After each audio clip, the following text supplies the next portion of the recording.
Yeah, you said it was no biggie and that you'd solve it in no time. And that you didn't need anyone to do it. You're doing it solo. A lot of cops go solo and hermit once they reach that level of alcoholism. Yeah, I really don't know what kind of cop. You kept apologizing for being such a bad cop and for the damage you've inflicted on everyone around you. You also kept pausing to knock the heel of your hand against your temples, saying, "Stupid, stupid, stupid." Yeah, you kept talking about how the coal mine owners were fucking us all over, just like that woman fucked you. I didn't agree with you, by the way. The spectral hand of the market makes sure everyone gets exactly what they deserve.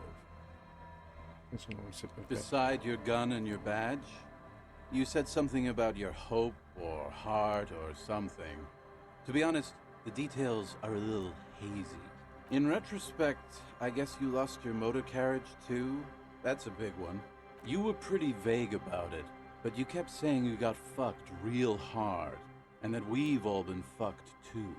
No one's fucked me. I do the fucking around here. Abigail! It seemed pretty painful, to be honest with you. If I had to guess, I'd say you're still working through some shit. It's a hard thing for a man to confront his past. That's why I avoid mine at all costs. We are saving the world. It's coming. Please! Please don't go. Okay, we're drinking. We're drinking alcohol. That's what we're doing. I tried to save the world once, a long time ago, with enterprise, creativity, and willpower. But that didn't work out. So now, it's a pirate's life for me. Whoop-de-doo. So now I'm a fucking storyteller. Right. Why not? Better than a beach bum. Is what you almost say, but the words choke in your throat. Do you really want to miss out on all this good stuff? Perhaps it's significant. There might be interesting details, fresh experiences, exciting rewards. You'd really ignore it all? Exactly. So you know what to say. Yeah, you know, as someone overnight goes terrorism, I mean, you became an idiot. James It Bond. depends, really. Are you willing to help me out?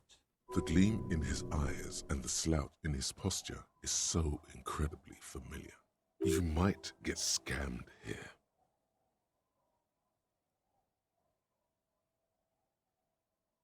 I don't want it, man. I need it. Can't tell stories. So, have you got anything for good old idiot Doom Spiral? A bottle for a story. Seems fair to me. That very well might be the case, but looking at you, I can say with great confidence that I needed more.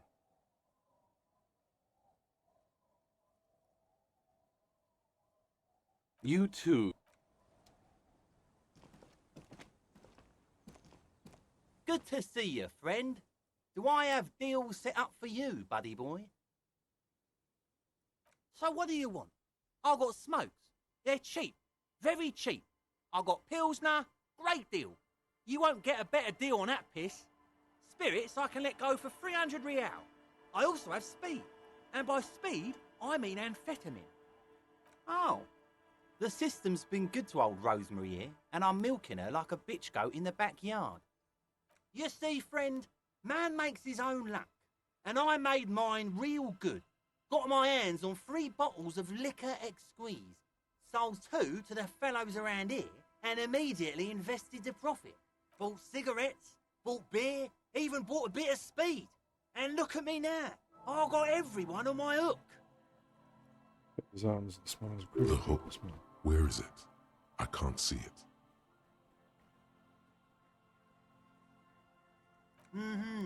Hook 'em and cook 'em, huh? You want to buy something?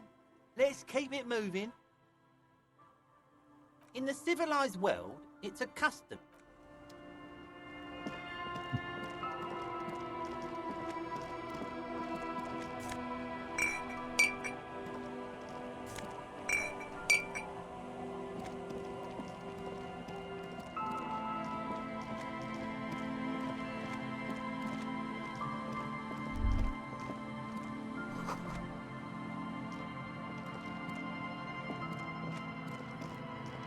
Wow, this is big.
Is that all medical kit and I can't pick it up for some reason, or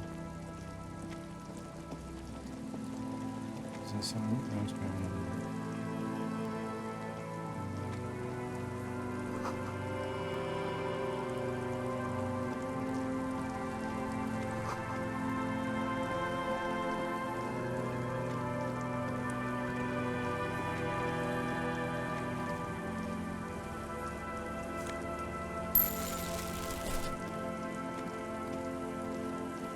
Someone has left an unidentifiable article of clothing on this railing.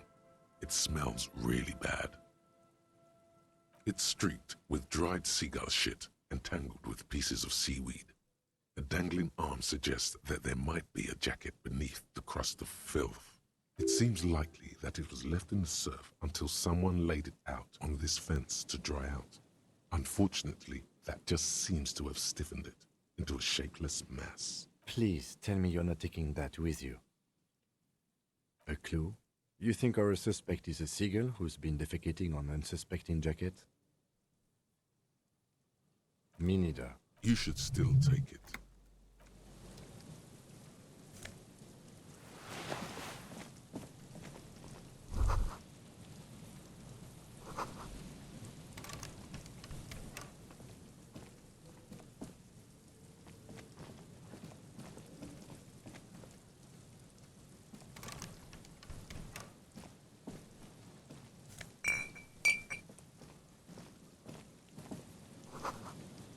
The brick machine has been used for decades. Vagrants have recently painted the top red. Water drips from it.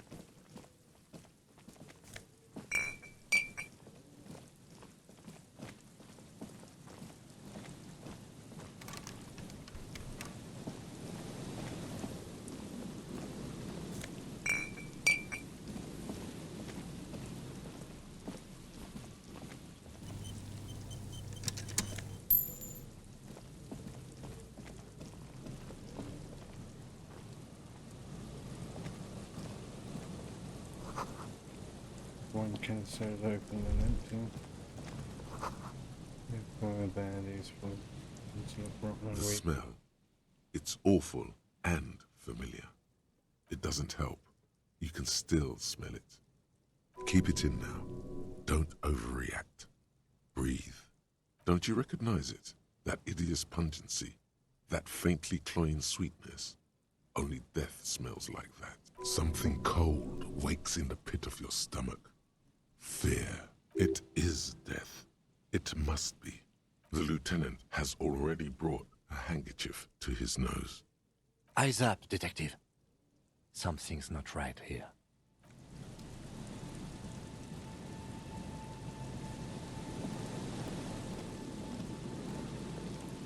There's some tear, an empty cigarette package, and a crumpled kebab wrapper in the trash bin. 2 empty bottles of Tallulah vodka and a can of black potent porter is all you find. No, there's more in there.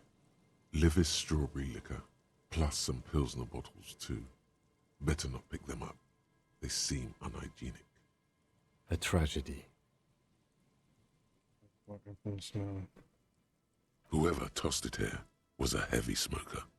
The brand name reads Red Astra. This is... Red Astra there's is another the button. black market version of Astra cigarettes, known for their high tar content. You see traces of mayonnaise and ketchup on it, as well as a tomato wedge. The wrapper reads Shish Kebab Revachol. It's no older than a day or two. No mold yet. It's hard to concentrate in the smell. The sea air brings some relief. A man lies on the boardwalk, his limbs bent and neck turned at an unnatural angle. Right next to him is an empty bottle of spirits. In his cramped hand, a chewing gum wrapper. Half of his body has slipped between the cracked boardwalk, starting with the right leg. The fall has left him broken, contorted like a sad puppet. The smell is not as bad as a 2-week-old corpse, but it's definitely heading there. Hold on.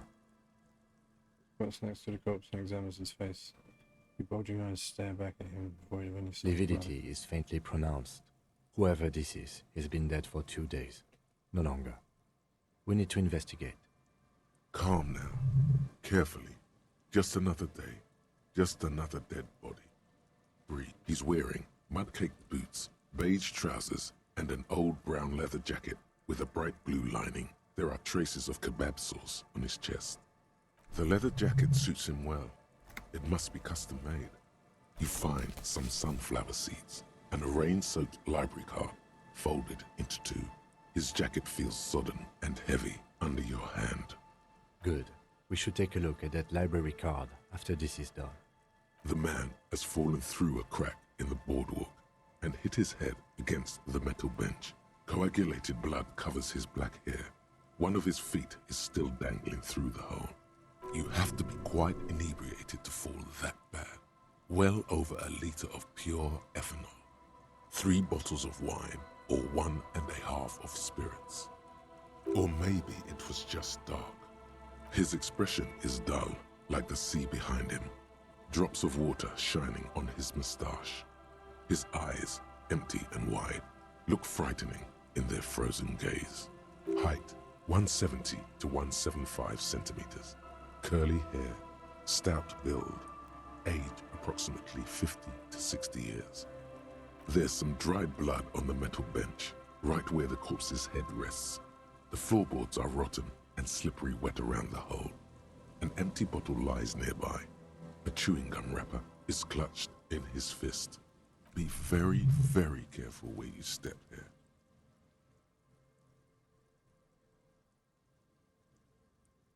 A dried chunk of blood covers the hair at the back of his head. An open wound. It's sticky and cold to your touch. This is what killed him. I don't see any other major wounds, do you? Seems like the head wound was fatal. It's exactly the shape of the bench. A .75 liter Tallulah vodka with its cap missing. There's hardly anything left inside. It's mid-market spirits with a slight touch of menthol.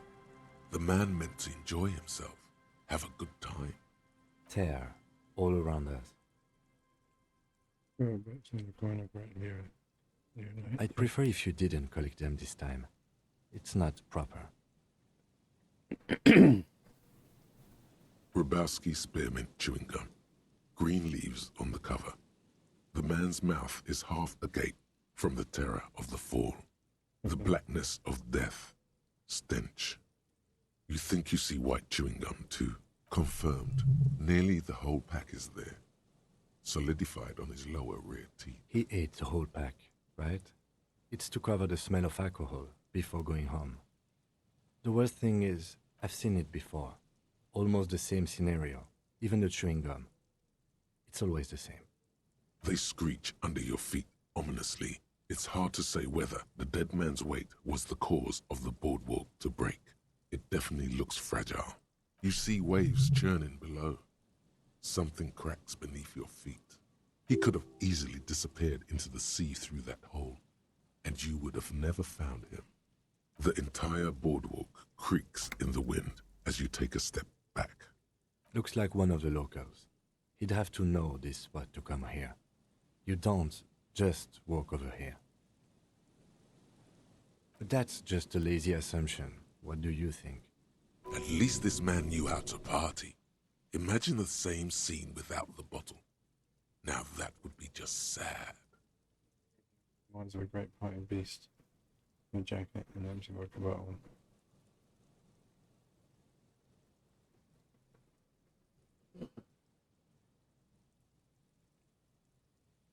We do know that he was married. Lieutenant points at the ring on the man's left hand that flashed around a swallow. But you're right. Let's not run ahead. For now, all we know is that he's an unidentified middle-aged man found dead on the Martinez boardwalk. Death by misadventure. He slipped and fell through the boardwalk. A truly unfortunate accident. If it wouldn't have been for that bench, he'd be alive. Oh yes. Some symptoms of acute alcohol poisoning could have definitely played a role here. Severe confusion, respiratory depression, unpredictable behavior. But I think that death arrived through head trauma, not liver failure. They'll seal this place off after the news reaches the coalition officials. I doubt not that sealing it off would keep anyone away. All it does is keep the city council's hands clean. It does seem to be a pretty straightforward misadventure, although there's still a question of identifying the body. From where I stand, I can see two options. We either take the case and follow the leads to identify the body on our own, or we report back to the station and leave this for our colleagues to handle. Alright, we should first examine the library card you found. Then we can call the station from my kinema. Let them know we are taking the case.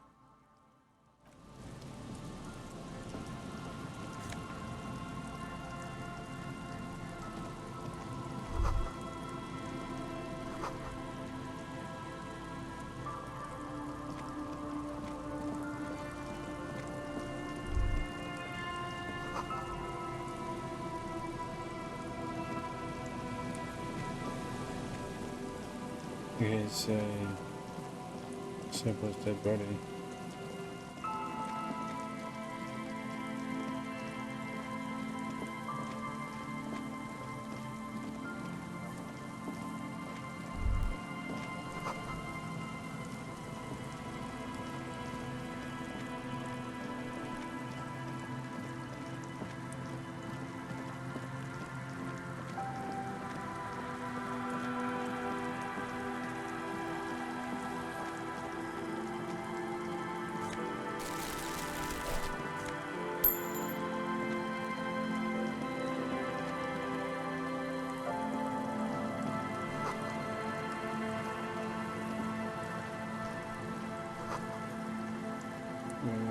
Change was observation